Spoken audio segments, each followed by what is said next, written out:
오늘 제목은 옛사람을 버리고 새사람을 입으라, 그런 제목입니다. 우리 그리스도인들의 정체, 또 그리스도인들의 입장이 어떠냐 하면은 마치 이것 같습니다. 어떤 임금이 그 나라를 돌아보려고 행차를 했어요. 근데 어느 다리 밑을 보니까 아주 그 누더기 옷을 입고 그냥 얼굴 세수도 안 하고 이렇게 거지 행세를 하면서 사는 청소년 한 명을 발견했습니다. 가만히 보니까 앳되고 마음이 이렇게 긍휼히 마음이 생겨가지고 그 아이를 불렀습니다. 그리고 너 궁궐에 와서 살 수 있겠냐? 여기보다는 훨씬 더 좋은 곳인데 그곳에 생활할 수 있겠냐? 그러니까 그 애가 꿀떡였습니다. 근데 그 아이를 데리고 들어와서 양자를 삼아야 되겠다라는 생각까지 갖게 됐어요. 그래서 만주백관들을 모아놓고 선언했습니다. 이 소년은 지금부터 내 양자로 입적됐으니 왕자로 여러분들이 대주시오. 그렇게 선포를 했습니다. 그 이후로 그 아이의 신분은 정말 점프를 한 거죠. 거지에서 하나, 그러니까 그 왕의 아들이 된 겁니다. 엄청난 신분이 바뀐 것이죠. 자, 신분이 바뀌면 이제 신분만 바뀐 것으로 그냥 남루한 옷을 입고 그냥 옛날 생활 그대로 하는 게 아니겠죠? 신분이 바뀌면 거기에 걸맞는 행동과 행동 양식들이 나오고 또 삶의 목적도 달라질 겁니다. 그래서 이 임금은 신하들을 시켜가지고 그 남루한 그 누더기 냄새나는 옷, 1년에 2번 세탁하는 그 옷 벗기고 목욕도 시키고 그 다음에 왕자의 그 옷을 입으시오. 그래가지고 이제 다 거기 이제 신하들이 아주 귀하신 몸이 됐으니까 옷을 갈아입히고 목욕도 하고 다 그렇게 했습니다. 그리고 그것으로 끝납니까? 옷이 딱 바뀌었죠? 옛날의 삶의 방식을 벗어버리고 이제 왕자다운 궁궐 생활을 이제 배워가야 되는 것이죠. 그런데 이 아이는 옛날에 그 옷이 하도 오래 입었기 때문에 더럽기는 했으나 편했어요.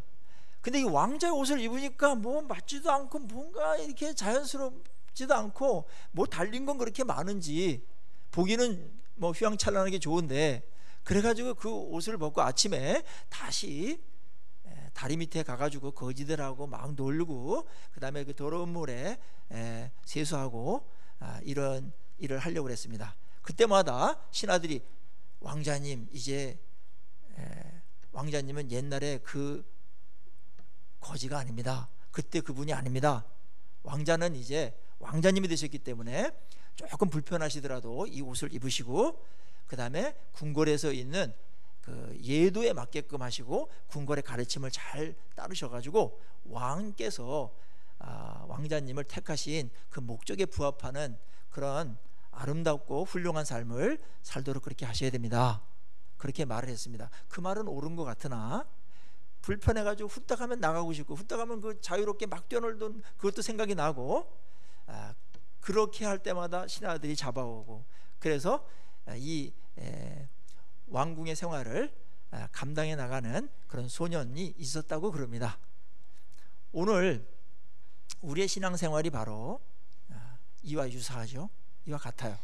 우리는 옛날에 정말 누더기 옷인 줄도 모르고 입고 다녔어요. 그게 전부인 줄 알았어요. 그래서 냄새나는 옷 입고 그 다음에 거기서 그냥 뭐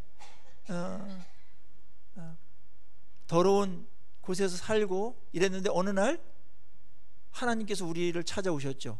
성령으로 찾아오셨죠. 그래서 예수를 소개했고 예수를 믿으면 네가 왕자가 될 수 있어. 그래서 우리는 거기에 동의하게 됐습니다. 놀라운 은혜가 우리에게 임한 거죠. 예수를 믿고 영접을 했어요.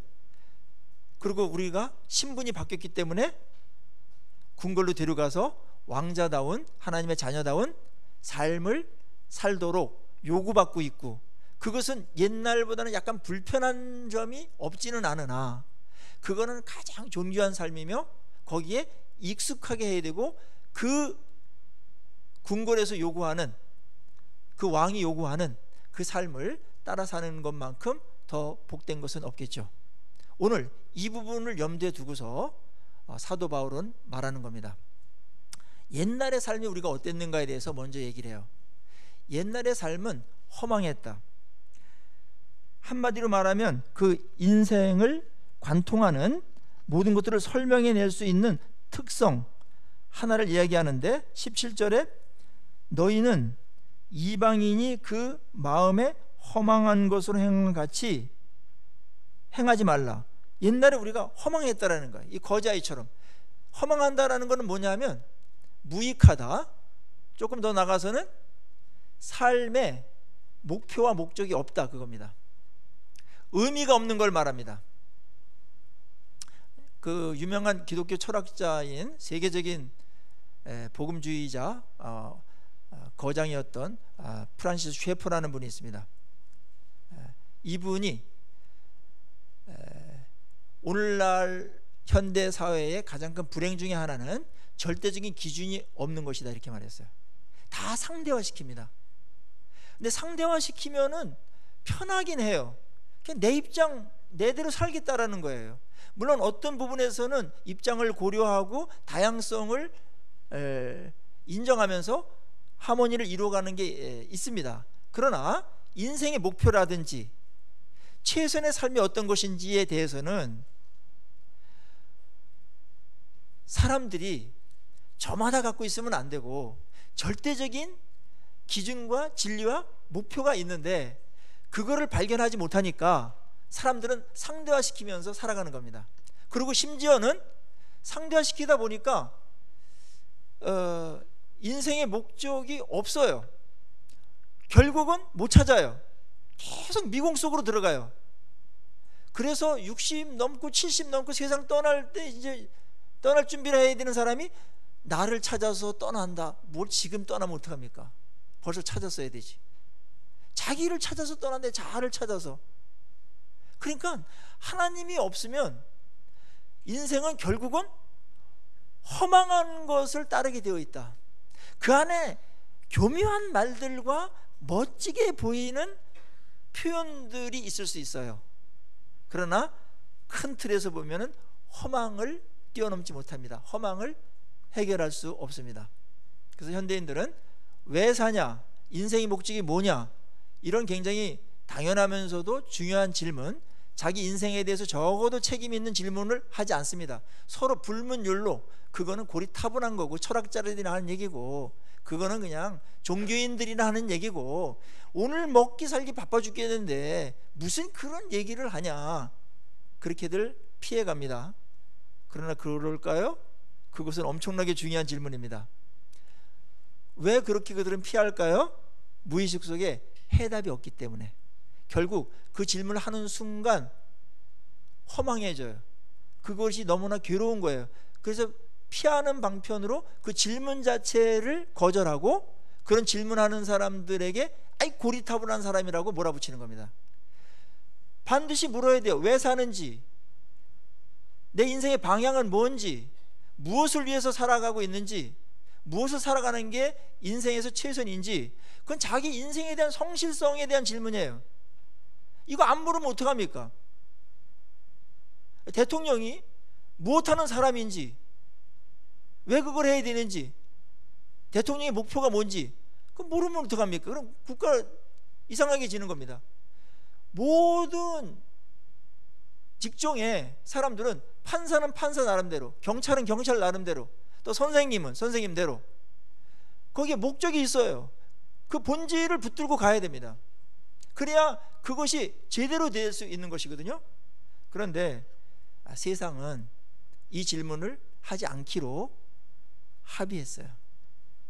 그래서 허망한 거는 그냥 가는 거고, 그냥 오늘 주어졌으니까 살고, 그냥 세상 사람들 다 가니까 그냥 가고, 그러자 마음에 거짓된 위로와 평안을 갖고서 살아갑니다. 본질적인 문제를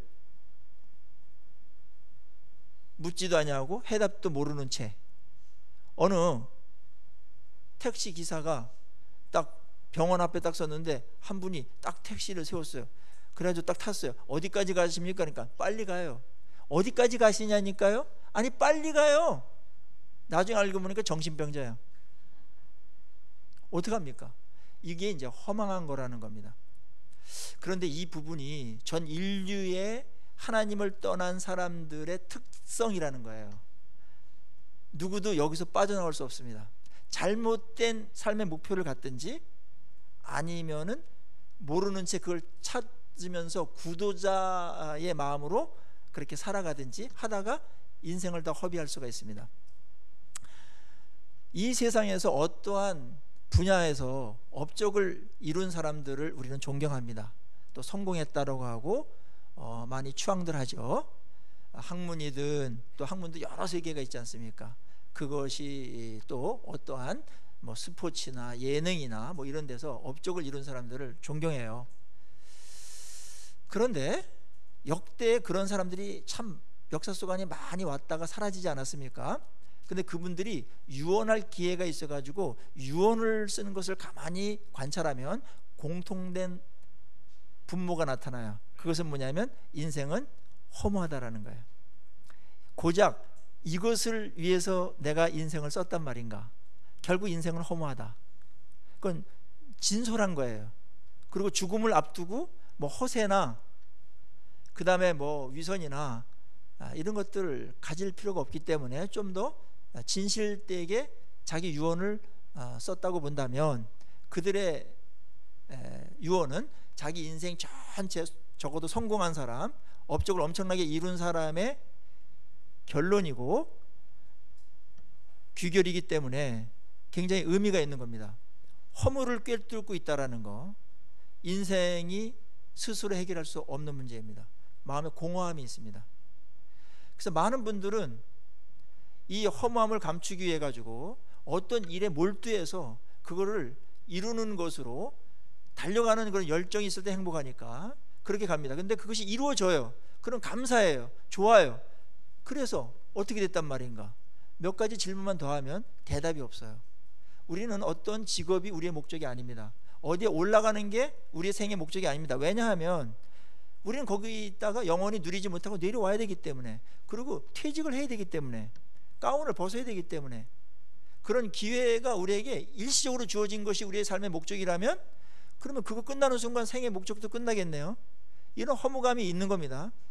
앞으로 이제 90세 100세 시대를 살아가면서 이 문제는 더 심각한 질문으로 우리에게 와 닿아야 됩니다. 적어도 인생이 복되고 행복하려면 꼭 기억하셔야 됩니다. 의미가 있어야 됩니다. 그리고 영원한 것과 연결되어 있어야 됩니다. 그렇지 않으면 어느 누구도 행복할 수 없어요. 그거는 속이 확 빈 허무하고 허망한 인생이 될 수밖에 없다라는 겁니다. 근데 예수를 믿으면 이 문제가 해결된다라는 거예요. 옛날에는 허망하게 살았지 않았냐, 알고 봐라. 근데 지금 예수를 믿고 하나님의 사랑을 받으며 하나님의 아름다운 관계성 속에서 인생이 진행되니까 하루하루 순간순간 무의미하게 보였던 것, 허무해졌던 것들이 꽉꽉 차면서 인생 전체가 그 가치와 의미로 그렇게 꽉 채워지지 않았냐, 이 얘기를 지금 하고 싶은 겁니다. 이걸 대비를 계속 이루고 있어요. 우리가 얼만큼 본질적인 변화가 일어났는가를 지금 계속해서 이야기하고 있는 겁니다. 여러분들 그렇게 생각합니까? 저는 청소년 시절에 여러분들 그런 질문 했겠지만, 내가 이렇게 태어나서 살다가 저렇게 많은 사람들 도시 속에서 있다가 내가 죽어버리면 세상은 어떻게 반응할까? 아무런 반응 안 하죠. 그냥 몇몇 나를 아는 사람들이 슬퍼할 뿐이에요. 그리고 그 빈 공간은 누군가 메울 겁니다. 그게 인생이라면 정말 허무하지 않냐, 이런 생각을 하게 됐어요. 근데 나중에 예수를 믿고서 그렇지 않다. 세상은 그렇게 많이 변하지 않겠지만, 충격도 못 주겠지만, 하나님 안에서 내 생이 영원하고 그분의 사랑 속에서 지내고 있다라는 것, 그리고 이 땅에서 하는 모든 것들이 영원하고 연결되어 있다라는 것, 그것이 제 마음의 허무감을 꽉꽉 채워줬습니다. 허무하지 않다라는 거 큰 축복인 줄로 믿습니다. 이거 엄청난 겁니다. 사람들은 이 공허를 메꾸기 위해서 여기저기 미쳐보기도 하고 열심을 내보기도 하고 이것저것 해봅니다마는 그렇게 여의치 않죠. 그때 약간 좋았지만 얼마 지나면 다 지루하고 진부해지고 공허한 것을 깨닫습니다. 그게 인생을 계속해서 메꿔 가는 겁니다. 자, 우리 큰 틀에서 이 공허함을 한번 조금 조명해 봅시다. 우리가 태어났어요. 기쁨 속에서 출생합니다. 잘 자랍니다. 최상의 경우를 예를 들겠습니다. 건강하고 예쁘고 잘생기고 공부도 잘해요. 그래서 좋은 대학에, 원하는 대학에 갔어요. 가서 많은 업적도 남겼어요. 그거 의미가 있는 거예요. 그러면서 늙어갑니다. 그 다음에 아파트 이제 조그만 것으로 시작해가지고 새로 시작해가지고 아파트도 이제 화장실 하나 있는 걸 마련했습니다.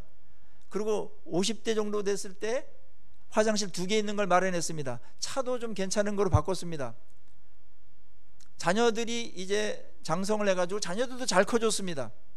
그리고 대학을 들어가고 직업을 잡았습니다. 결혼했습니다. 손주를 낳습니다. 손주도 잘 큽니다.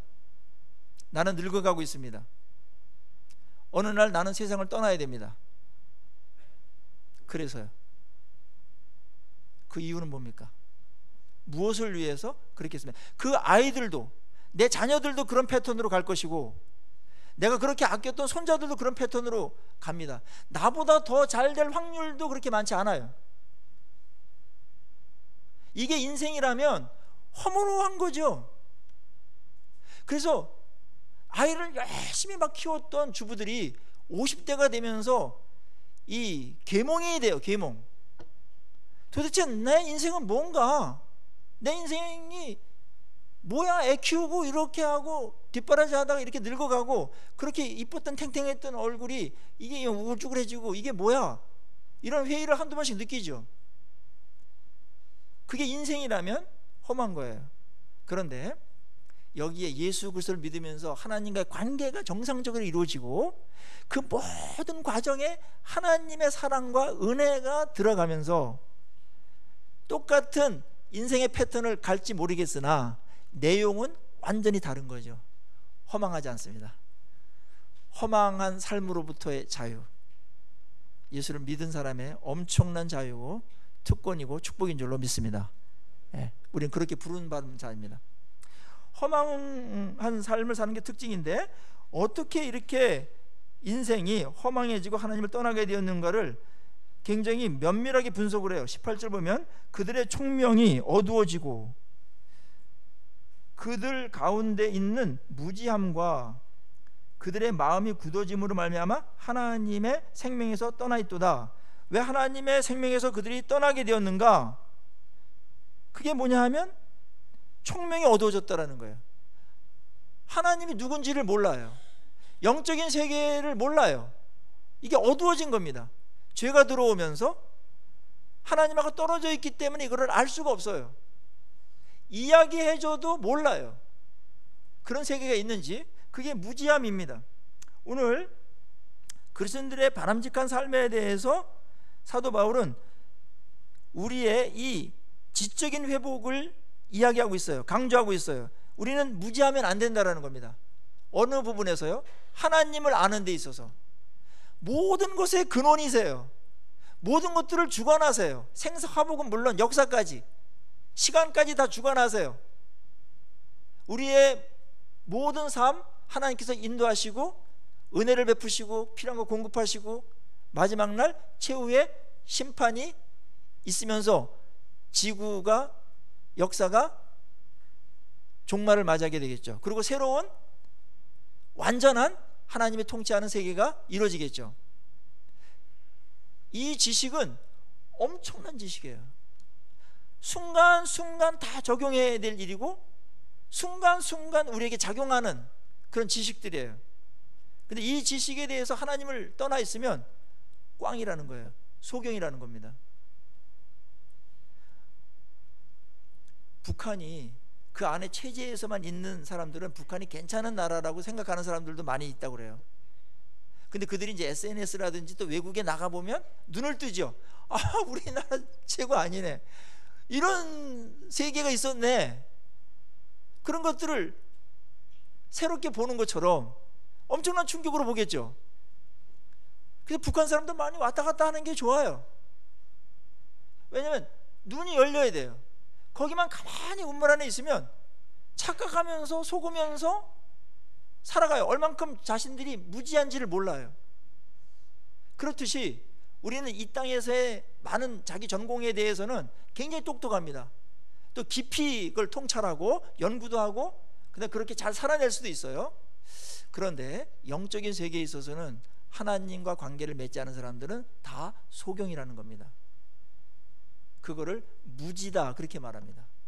이거는 치명적인 무지가 되어서 하나님을 모르게 됐고, 그래서 하나님에게 뭔가 반응할 수가 없어요.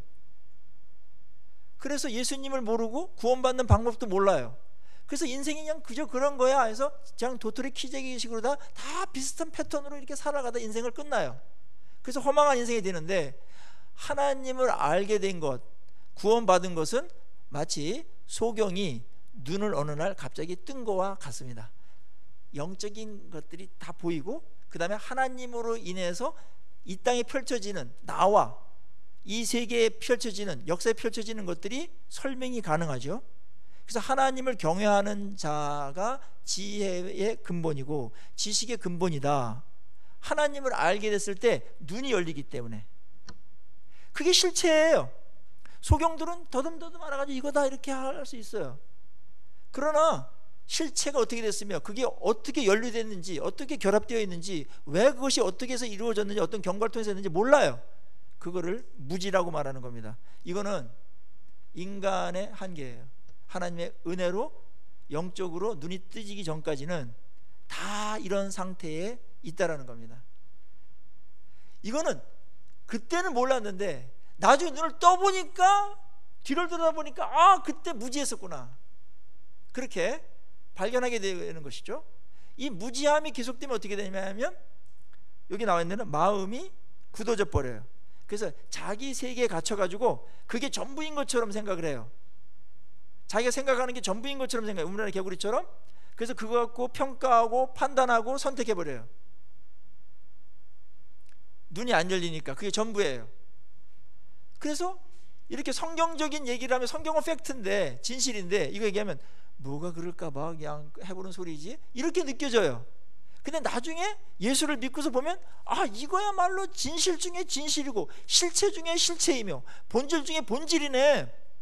그러면서 무릎을 치면서 여기에 동의하게 되고 아멘하게 되고 그거를 붙들며 살아가게 되죠. 그러면 그 삶이 허망하지 않고 아주 존귀한 삶이 되는 거죠. 의미 있게 되는 것입니다. 기독교에서 빨리 추방해야 될 그러한 장애물이 있다면 그것은 무지입니다. 하나님에 대한 무지, 진리에 대한 무지. 세상적인 어떤 지식의 홍수가 막 이렇게 지금 범람하고 있잖아요. 정보가 얼마나 많은지 몰라요. 스마트폰 하나에도 도서관 몇 개 분량의 그 지식들이 있다고요. 그런데 그게 지식의 전부가 아니고 그거보다 몇십 배, 몇백 배 더 큰 지식의 세계가 있다. 그게 바로 하나님의 세계고 영적인 세계이다. 그렇게 오늘 본문은 이야기하고 있는 겁니다. 우리들의 마음이 이제 예수님을 알아가고 그분을 만나면서 이러한 허무에 대한 문제가 해결되고, 그 다음에 총명이 더욱더 밝아지고요, 더욱더 영적인 지식이 더욱더 축적되고, 그래서 우리 마음에 굳어졌던 마음들이 풀리면서 그 성경을 받아들이는 그런 마음이 굉장히 온유하게 됐죠. 그것을 우리가 영생을 누린다라고 말하는 것입니다. 세상 사람들은 이런 것들이 작동되지 않음으로 인해서 결국 치명적인 결과를 낳았는데 그게 하나님의 생명에서 떠나 있었다, 그런 얘기입니다. 자, 오늘 이 시간에 우리는 다 이해하거나 다 파악한 상태에서 예수를 믿거나 따르지 않습니다. 그런 일은 벌어지지 않습니다. 그러나 구원받고 오늘 우리에게 주어진 삶을 충실하고 의미 있고 존귀하게 살 정도의 깨달음은 얼마든지 하나님께서 우리에게 제공하고 우리에게 허락된 것입니다. 예수를 알아감으로 인해서, 예수를 믿음으로 인해서 이런 영안이 더욱더 열리고 더욱더 지식이 충만해지고 총명이 더욱더 사라지고 감각이 더욱더 살아나기를 간절히 축복합니다. 영적인 감각이라는 게 정말 옛날에는 무뎌서요. 죄를 짓거나 뭐 하나님이 없으니까 그냥 이렇게 감각이 이렇게 작동이 안 됐어요. 근데 지금은 뭐 일을 하더라도 어떤 일이 일어나거나 이러더라도 이 센서가 막 작동하잖아요. 하나님 이렇게 하셨네. 하나님 설명이 돼요. 설명이 되면 어려운 상황도 오래 갈 수 있고 참을 수 있고, 그 다음에 하나님께서 합력의 선을 이루신다라는 하나님의 기본적인 입장, 성향을 알기 때문에 소망을 갖고 갈 수가 있죠. 이런 것들이 영적인 삶입니다. 자, 이렇게 우리가 될 수 있었던 것은 우리가 예수 그리스도를 믿은 후부터 그렇게 된 것입니다. 그래서 예수 그리스도를 믿음으로 인해서 우리의 영안이 열리고 감각도 살아나고 지성도 살아나서 새로운 세계를 보게 됐습니다. 새로운 세계에 딱 떴을 때 마치 이런 거랑 똑같아요. 아까 거지가 다리 밑에서 세상을 보았던 그런 안목, 거기서는 중요한 게 다를 거예요. 아마 거기서는 괜찮은 사람을 평가하는 것도 다를 거예요. 아마 거지들은 이런 사람을 굉장히 자기 세계에서 괜찮고 능력 있는 사람이라고 할 거예요. 똑같이 밥을 얻으러 갔는데 어떤 거지는 별로 그냥 밥 몇 숟갈밖에 못 얻었는데 밥을 그냥 쌀밥만 그냥 이렇게 10인분을 얻어오고 거기다 고기까지 얻어오고, 늘 그래. 이 사람은 거기서 그 사람을 아마 최고로 거지 세계에서 쳤을 겁니다. 그게 전부인 거로 생각했을 거예요, 지네들끼리 경쟁하면서. 근데 딱 궁궐에 와 보니까 이거는 뭐 아무것도 아닌 거야. 이거 허망한 거였어. 그거에 비하면 새로운 눈을 뜬 거죠. 새로운 가치, 새로운 진수성찬도 있고. 그러면서 이거를 이제는 하라고 해도 안 하는 거죠. 이런 변화들이, 이런 충격들이, 전환이 예수를 믿고서 우리에게 일어났다는 겁니다. 저도 중학교 때까지요, 강원도 두메산골에서 컸는데 거기에 그 동네에 한 100호 정도의 사람들이 살고 있었어요. 근데 거기서 능력 있는 사람은 누구냐면 무슨 대학을 가가지고 뭐 공부하고 이런 사람들이 한 명도 없었어요. 그러니까 그 안에서 능력 있는 사람들, 농사 잘 짓는 사람, 소출을 많이 내는 사람, 그 다음에는 뭐냐면 거기에 사격장이 있어요. 포 사격장이 있는데 포 막 155mm, 105mm, 8인치 전문 용어를 써서 여러분들 이해를 못 하시겠지만 그거를 쏴대요. 산이 허였습니다. 그래서 그게 포격이 끝나면 그걸 주스러 가는데 똑같이 들어가 가지고 얼마나 많은 그 탄피와 그 다음에 그 값어치 있는 구리와 그 다음에 놋 같은 거로 된 것들이 있거든요. 그건 철하고는 비교가 안 돼요. 10배 이상 비싸요. 그것들을 많이 거둬올 수 있느냐, 그게 그 동네의 능력이었고 자랑이었어요. 저도 거기에 도전을 해봤는데 안 되더라고요. 허무했어요. 똑같이 갔는데 엄청나게 어려운 길을 갔는데 어떤 사람은 다 그걸 캐요. 막 이렇게 8인치 포가 하나 떨어지면 이 교회에 이 정도의 그 지역이 초토화됩니다. 나무 막 이런 나무들이 다 쓰러져 버리는데, 근데 거기에 전문 용어를 계속 써야 될지 모르겠지만 그 신관이라고 있어요. 그거를 캐내야 되는데 거기에 이제 구리와 놋이 있거든요. 철이 아니고. 그걸 잘 캐는 사람이 가장 능력 있는 자였어요. 근데 이 프로들은 딱 보고 이렇게 넓은 지역에도 한 삽에 떠요. 한 삽에. 근데 나 같은 사람 여기도 해보고 여기도 포가 이렇게 날아왔지 암만 해도 안 되는 거예요. 그런 사람들을 우리는 존경했습니다. 멋있어요. 어떤 분야에 대해서 하여튼 약간 그렇더라도 능숙하게 하면 멋있잖아요. 그 세계에서는 그 사람이 권위가 있었고 능력 있는 자였어요. 근데 저는 그 일을 안 합니다 이제. 왜냐면 더 가치 있는 걸 봤기 때문에 그거 진짜 그거를 괜히 추구했다 그때. 그걸 뭐 배우려고 그러고 뭐 그랬다 생각합니다. 오늘 예수를 믿고 나서 세상에서 벌어지는 어떤 일들은 일반 은총으로 중복된 가치가 있어요. 그러나 마음의 상태나 목표나 그 다음에 자세나 의미에 있어서 전혀 다른 삶을 살 수밖에 없다라는 거, 그게 우리가 변화된 것입니다. 우리는 그러면 무엇을 중심으로, 무엇을 기준으로 살아가야 됩니까? 그게 바로 20절 오직 너희는 그리스도를 그같이 배우지 아니했다. 그리스도를 배워가는 것, 그게 우리의 기준입니다. 그리스도가 기준입니다. 그리스도는 우리의 구원의 주이시면서 삶의 기준이세요. 그래서 앞에서도 그런 말 해놨죠. 너희들이 그리스도의 장성한 분량 충만한 데까지 이르러라 13절에 해놓고 15절에도 너희들은 범사에 그에게까지 자라라. 그런 너의 머리 그리스도이시다. 이게 우리의 삶의 목표가 된 거예요. 진짜 차원이 다른 거죠. 옛날에는 밥 잘 얻어오고 능력 있는 그런 거지, 그런 사람들이 내 삶의 목표였지만 지금은 그리스도가 우리의 목표가 됐다는 거예요. 얼마나 존귀합니까? 왜냐하면 신분이 존귀하게 됐기 때문에 목표와 삶의 목적도 존귀해지는 겁니다. 이게 우리의 변화된 모습이고 우리가 추구해야 될, 그래서 당연한 목적인 줄로 압니다. 그래서 예수님은 이거를 우리에게 가르치셨어요. 예수님처럼 살라고. 옛날에 예수님이 제자를 삼는다 이 말은 고대 시대 때 이제 도제 제도가 있었는데, 그거는 단순하게 지식을 가르쳐 주거나 그 다음에 어떤 가르침과 교훈을 주는 것으로 끝나는 게 아니고 그분의 인격을 닮아가는 것이고 그분을 따르는 것이에요. 그리고 그의 가르침도 살아가는 것이에요. 이게 다 포함되는 거예요.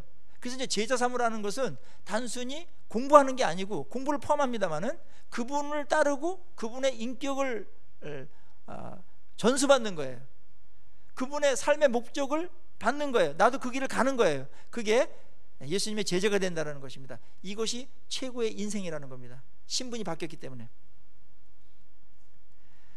그래서 우리가 예수님을 계속 알아가는 것은 이런 측면에서 굉장히 중요한 거예요. 그분을 아는 것만큼 우리의 삶도 변할 테니까요.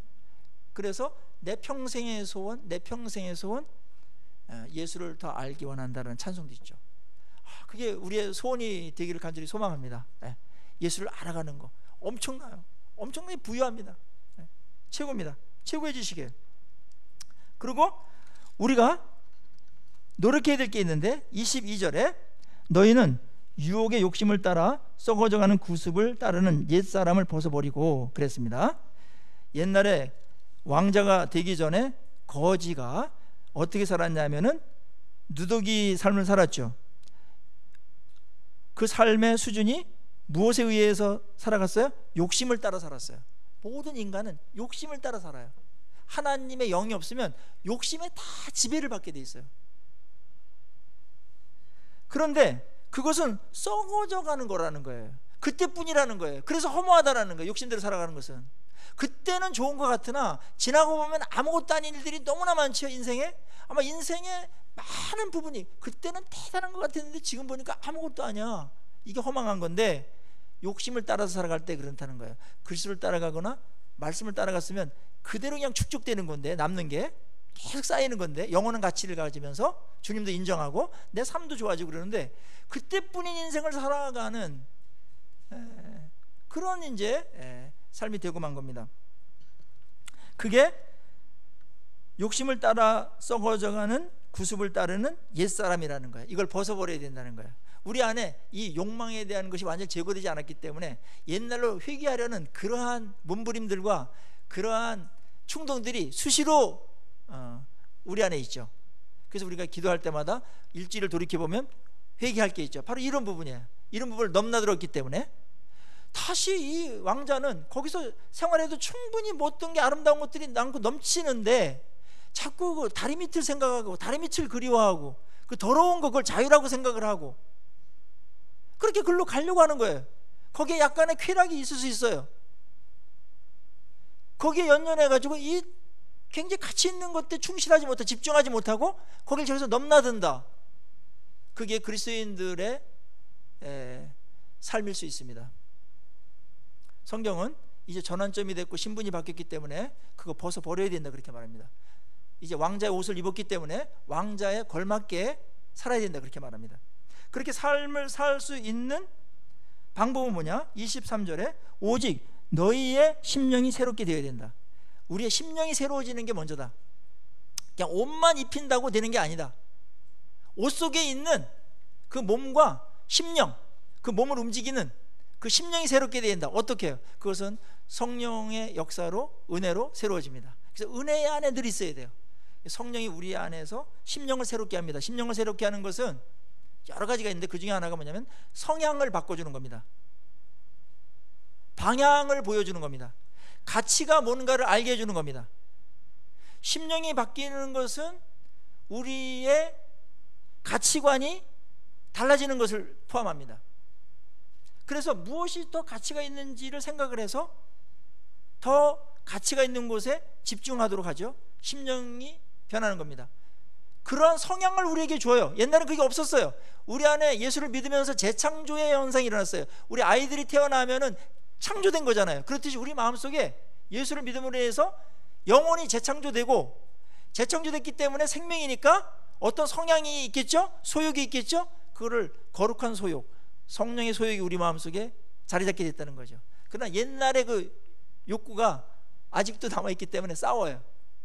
그래서 어느 쪽을 선택하는 것은 우리가 해야 돼요. 심령이 새롭게 되도록 성령 충만하면 쉬워요. 그러니까 우리 마음은 이렇게 되면 좋겠어요. 마음에서 모든 게 움직이는데 우리 마음에는 구정물이 나오는 파이프 하나가 있어요. 냄새 나고 막 더러운 게 있어요. 막.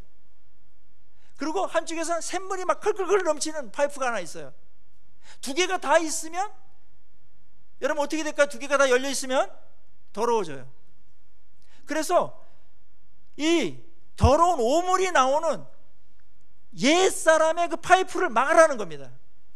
그걸 이제 옷을 갈아입는 것으로 표현한 건데요, 그 파이프를 막고 그 다음에 성령께서 주시는 그 거룩하고 깨끗하고 존귀하고 의미 있는 영광스러운 그 생수를 열어놔라. 그럴 때 그것에 의해서 지배를 받게 된다. 마음이 무엇으로 차 있는가에 따라서 우리의 삶의 방식과 인생은 달라집니다. 이 싸움은 우리에게 매일 있는 것이다. 그래서 이 옷을 벗어버리라는 얘기는 그 파이프를 막으라는 얘기인 것이고, 그 다음에 새 옷을 입으라는 것이는, 새 사람의 옷을 입으라는 것은 그 새로운 파이프가 생겼으니까 그거를 틀어놓고 계속해서 그 은혜의 샘물이, 그 깨끗한 샘물이 우리 마음에 계속 넘치도록 그렇게 하라는 이야기가 되는 것입니다. 자, 24절은 그 깨끗한 파이프로 나오는 그런 삶의 내용들이 뭐냐면, 하나님을 따라서, 그건 하나님의 파이프를 따라서 의와 진리의 거룩함으로 지으심을 받은 새 사람을 입는 건데, 그 내용이 이런 거예요. 의와 진리의 거룩함, 그것이 특성이에요. 옛날에는 불의하고 허망해요, 거짓이에요, 욕망이에요, 그리고 거룩하지 않고 더러운 것이었어요. 그게 막 흘러들어왔는데 이제는 새로운 파이프가 생겼으니까 그걸 열 수 있어요. 그건 여러분이 선택하는 겁니다. 그걸 계속 열도록. 그래서 그것이 기도하는 것이고, 그 다음에 이 옛날에 더러운 물이 들어오려는 게 계속 열리려고 그래요. 그냥 가만두면 자동으로 열려요. 그래서 그걸 계속 틀어막고 하는 게 여러분들이 기도로 애쓰는 것이죠. 안 돼 하면서 막는 것이죠. 그런 거를 즐기는 성향이 있어요. 그걸 또 계속 나 마음속에서 이렇게 유혹하는 그런 영들이 우리 안에 있어요. 그게 괜찮은 것처럼. 근데 바꿔보면 완전 더러워지는 거나. 우린 그걸 알았기 때문에 이제 한 파이프는 닫고 한 파이프는 열어놓는 것입니다. 옛사람은 벗어버리고 새 사람으로 옷 입는 겁니다. 신분이 바뀌었습니다. 옛날 우리가 아닙니다. 그래서 옷을 바꾸는 것입니다. 옷은 행동 양식입니다. 어떤 사람이 옷을 입으면 옷에 따라서 그 사람이 어떤 사람인지를 판단하죠. 특별히 제복 같은 경우는 더 두드러집니다. 죄수의 옷을 입으면 죄인이에요. 근데 경찰의 옷을 입으면 경찰이에요. 죄인을 잡는 거예요. 그래서 어디 이렇게 운전하다가 막 난폭 운전 같은 거 비슷하게 새치기 하려고 그러다가 경찰복을 입은 사람이 딱 있으면 다 이렇게 좀 약간 이렇게 질서가 잡혀요. 그 옷의 위력이죠. 법복을 입었다든지 의사의 가운을 입었다든지 그럼 그 사람이 되는 거예요. 장교의 복장을 했다면 그 사람이 되는 거예요. 그 복장은 그 사람이 누군가에 대한 신분을 말해주면서 동시에 그 사람이 어떤 역할을 하고 무엇을 하아야 되는 사람인지를 규명해줘요. 고대시대에는 옷이 귀했죠. 그래서 귀족들의 옷이 따로 있고 천민들이 입는 옷이 따로 있어요. 어느 나라나 똑같아요. 복장에 대한 의류에 대한 역사를 보니까 이게 엄청나게 다양하면서도 항상 차별이 있었더라고요. 옛날에 뭐 조선시대라든지 그 전에는 이 홍포라든지 그 다음에 황금으로 된 옷을 입지 못했습니다. 황금 색깔을. 왕만 입는 거예요. 그거에 따른 그냥 볼기를 맞고 그냥 혼나요. 중국은 지금도 지붕을, 기와 지붕을 할 때 절대로 황금 색깔로 지붕을 할 수가 없게끔 돼 있어요. 그거는 왕궁이나 그렇게 하라는 거예요. 왕궁이나 색깔로 이제 구별하고 이제 차별하는 거죠. 자, 오늘 바울은 고대 시대의 여러 복장들을 염두에 두고 우리에게 보이게끔 보이지 않는 진리를 설명하고 묘사하고 있습니다. 옷을 바꿔 입어라. 옷을 바꿔 입는다는 건 신분을 얘기하는 것이고, 그 옷 안에 있는 그 사람까지 바꿔야 된다. 10년까지 변해야 된다. 옷만 갈아입으면 안 된다. 옷 갈아입는 거 좋다. 옷을 갈아입는다라는 것은 우리의 삶의 양식을 바꾸는 거예요. 아까 그 거지 소년이 옷을 벗었죠? 그리고 왕자의 옷을 입었어요. 그러면 그 신분이 그렇다라는 거예요. 이걸 아무나 못 입어요. 법적으로 허용했기 때문에 입는 거예요. 우리도 법적으로 허용하셨기 때문에 왕자의 옷을 주님께서 우리에게 입혀 주셨습니다. 이제 정체성이 분명해졌어요. 문제는 계속 노력해야 될 것은 뭐냐면 우리의 심령이 그 신분에 걸맞게끔 바뀌어져 가는 것입니다. 오늘 현대의 기독교인과 비그리스도인에 대한 구별을 무엇으로 합니까? 교회 나오는 거, 그 다음에 또 어떤 뭐 체험을 하는 거, 어떤 모임에 가는 거, 이런 것으로도 할 수가 있죠. 이런 것들은 삶의 방식들이에요. 겉으로 보이는 것들입니다. 그거 있어야 됩니다. 그러나 그 옷을 입고서 저 사람은 경찰인데, 분명히 경찰인데 경찰답지 않은 일을 해요. 슈퍼 가서 아무거나 이렇게 막 훔쳐온다든지, 그다음 룸사롱 들어가서 돈 받고 나와가지고 그걸 이렇게 눈 감아 준다든지, 이렇게 되면 문제가 심각한 거예요. 그 잡아내야 되는 거예요. 그 도둑 잡아야 돼요. 그 역할이 있는 거예요. 우리는 하나님의 자녀로, 왕자로서 이제 신분이 돼 있고 복장도 있어요. 많은 우리의 주변 사람들이 저 사람은 예수 믿는 사람이야, 하나님 믿는 사람이야, 다 알아요. 이제 그런 행동 양식들이 있어요. 기독교 독특한. 그게 있으면서 그 의복 안에 있는 심령이 정말 본질적으로 바뀌는 일이 계속 일어나야 된다는 겁니다. 그럴 때 참된 그리스도인이 되죠. 오늘날에 이 부분에 대한 불일치, 어떻게 보면은 분명히 색깔은, 옷은 그리스도인들의 그런 제복을 입었는데, 가운을 입었는데, 걸쳤는데 삶은 아니더라라는 평가가 세상 곳곳에서 들려오면서 저런 것들은 가짜 아니야? 이러한 의구심이 어느 시대보다 많이 일어나고 있는 이때입니다. 아마 바울도 이거를 염두에 뒀던 것 같아요.